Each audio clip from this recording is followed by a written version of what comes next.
오늘 우리에게 주시는 하나님 아버지의 말씀은 사무엘상 1장 1절에서 8절까지입니다. 사무엘상 1장 1절에서 8절 제가 봉독해 드리겠습니다.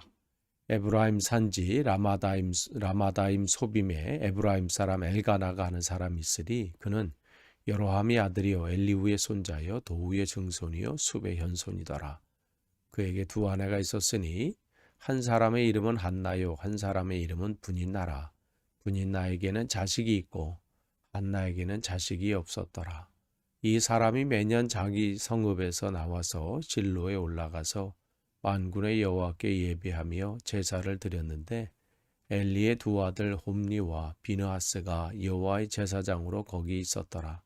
엘가나가 제사를 드리는 날에는 제물의 분깃을 그의 아내 분인나와 그의 모든 자녀에게 주고 한나에게는 갑절을 주니 이는 그를 사랑함이라.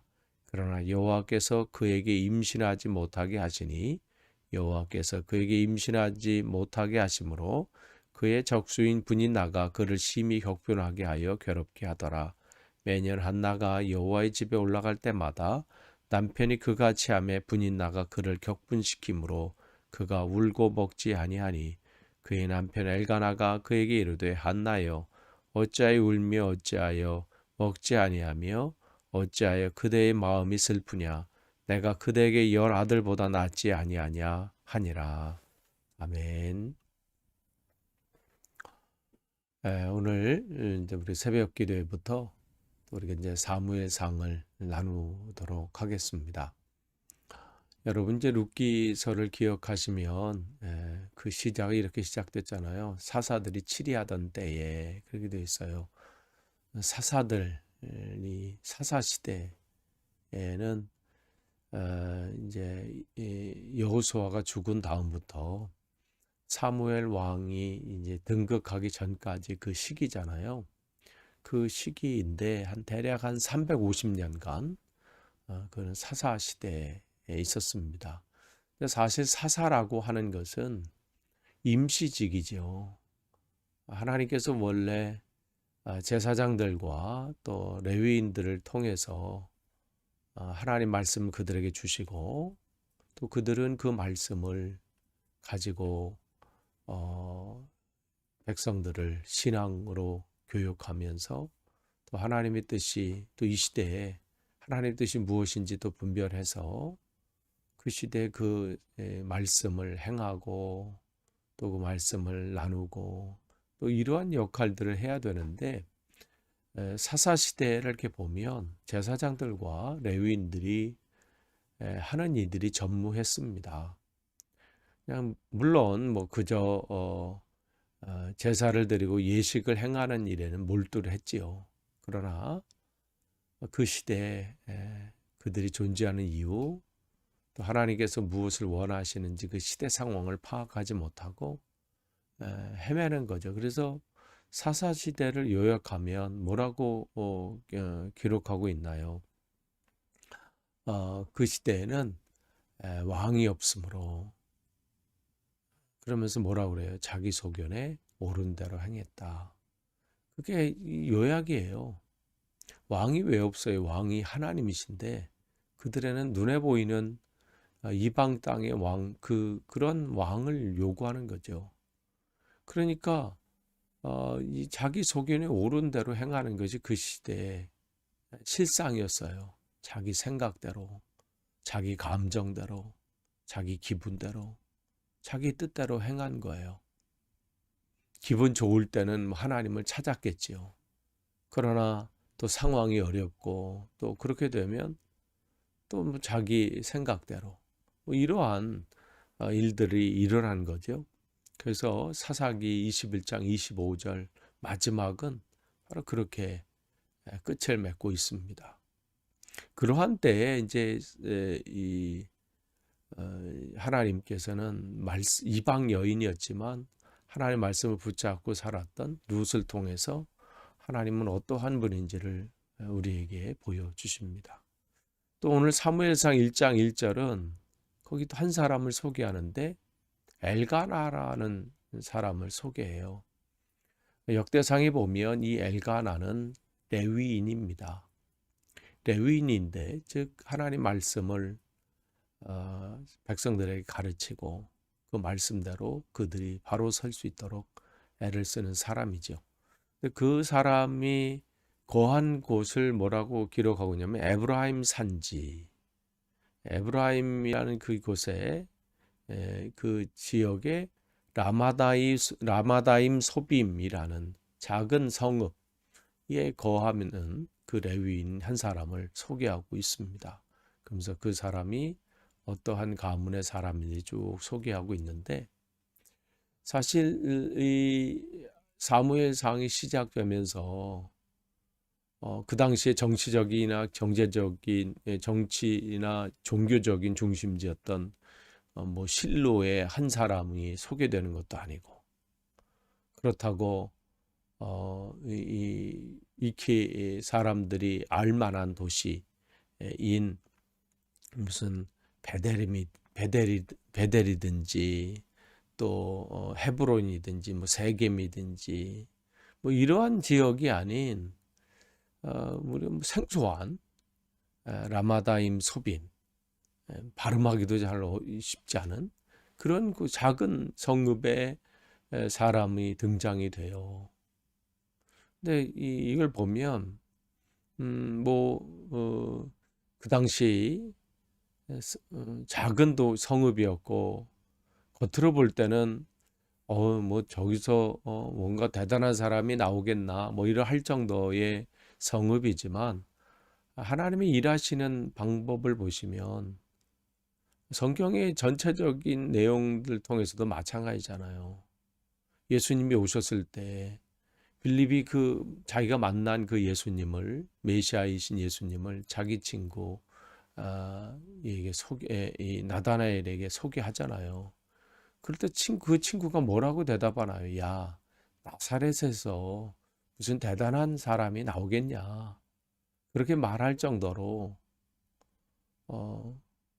이 보잘것없는 지역이었거든요. 그럼에도 불구하고 주님은 그곳 출신인 예수님을 통해서 우리의 구세주 메시아로 준비시키셨고 또 그 사명을 감당하게 하셨습니다.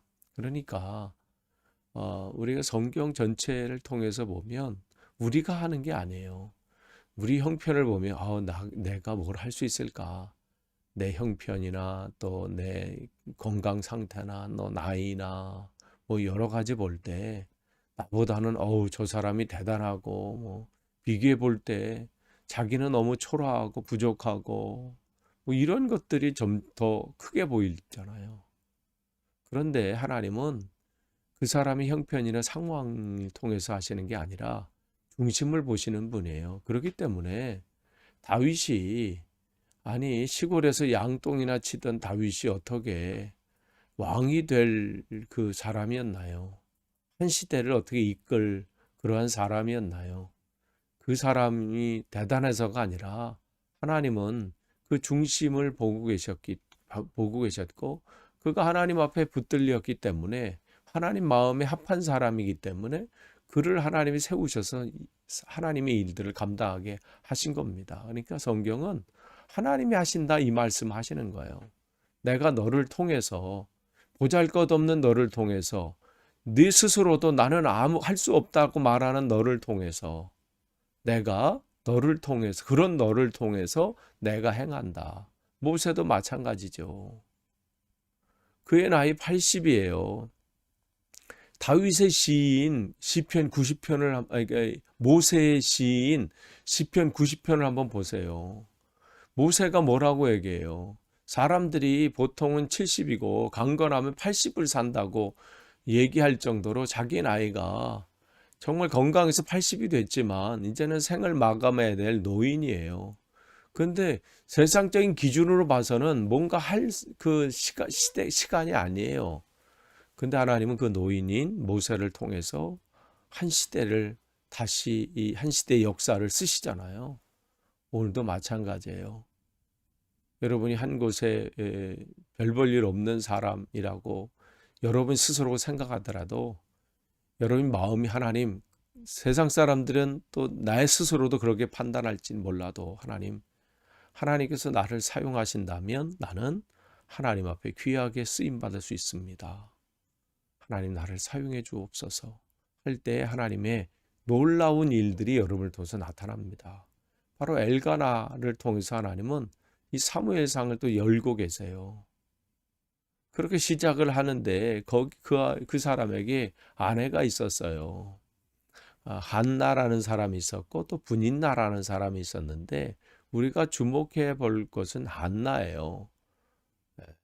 한나인데 한나에게는 2절에 뭐라고 되어 있냐면 자식이 없었더라 그러고 있어요. 그런데 우리가 사무엘상을 읽어보신 분들은 아시잖아요.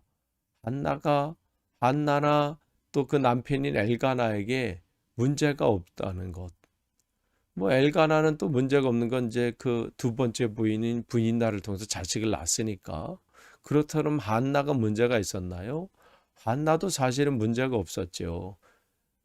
근데 성경 뭐라고 기록하고 있냐면 우리가 오늘 읽은 2장 5절하고 6절 보면 하나님께서 임신하지 못하게 하셨다. 성경을 이렇게 기록하고 있어요. 하나님께서 임신하게 못하게 하셨다. 그러면 왜 그럴까? 이런 생각을 해볼 필요가 있어요. 나중에는 하나님께서 그의 태의 문을 여셔서 아들 셋하고 딸 둘을 허락하셨습니다. 사무엘을 빼고. 그러니까 사무엘까지 한다면 이 한나는 4남 2녀를 둔 거예요.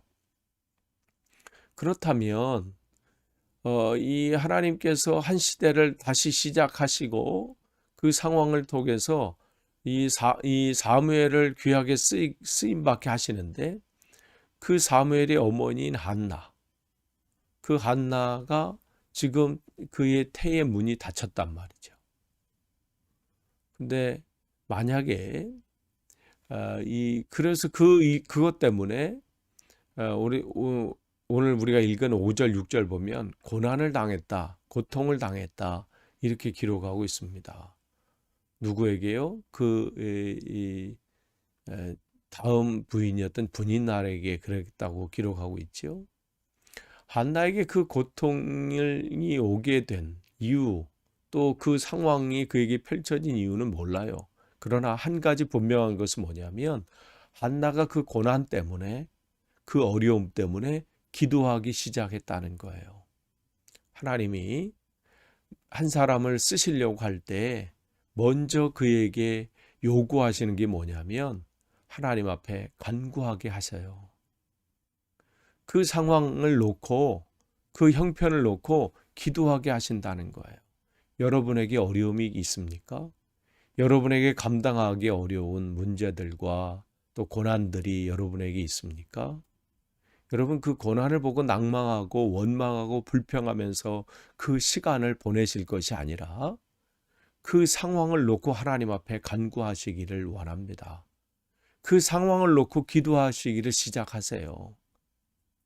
하나님은 바로 여러분을 부르시는 사인일 수 있다는 거죠.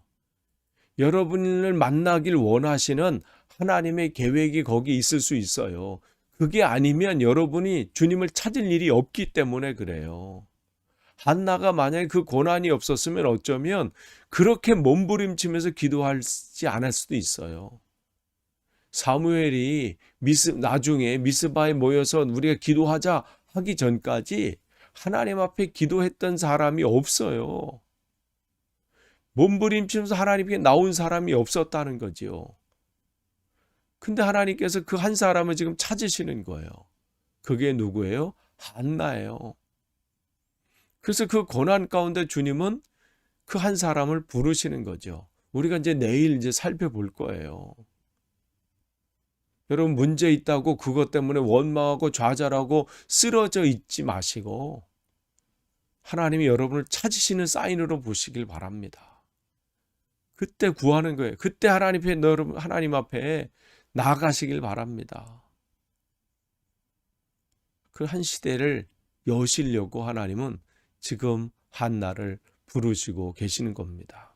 그래서 시편 119편에 보면 뭐라고 기록되고 있냐면 이렇게 말씀합니다.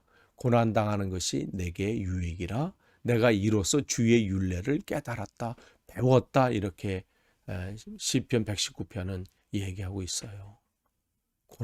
고난당하는 것이 유익이라. 왜냐하면 그때 그는 하나님을 만났기 때문에 그렇습니다. 보통은 고난 가운데 만나요. 하나님을 만난 사람이 대부분은 평안할 때가 아니었어요. 고난 가운데. 그게 아니었으면 한나가 주님 앞에 나오지 않을 수도 있어요. 끝을 맺습니다. 여러분, 오늘도 주님은 우리를 찾고 계세요. 여러분을 통해서 하나님은 또 놀라운 일들을 하시길 원하시기 때문에 그렇죠. 여러분, 오늘도 주님과 풍성한 교제 속에서 여러분을 통해서 하나님의 놀라운 크기 일들이 나타나기를 간절히 축원합니다. 기도하겠습니다. 하나님 감사합니다. 보잘것없고 별 볼 일 없고 연약하지만 주님 앞에 나아갈 때 주님은 우리를 통해서 하나님의 놀라운 일들을 이루실 줄 믿습니다. 우리의 형편이나 우리의 상황을 하나님이 보시는 것이 아니라 우리의 중심을 보십니다. 우리의 마음을 보십니다. 내가 하나님 앞에 온전히 서기를 사모하고 또 붙들림을 당하길 원하는 그 한 사람을 사용하셔서 이 시대에 하나님의 놀라운 일들을 이루시는 그 하나님을 신뢰합니다. 오늘도 우리를 붙잡아 주셔서 헛된 것, 허망한 곳에 마음 빼앗기지 않고 주님의 말씀을 붙잡고 오늘도 주님 앞에 간구하며 나아갈 수 있도록 인도해 주옵소서. 예수님의 이름으로 기도하옵나이다. 아멘.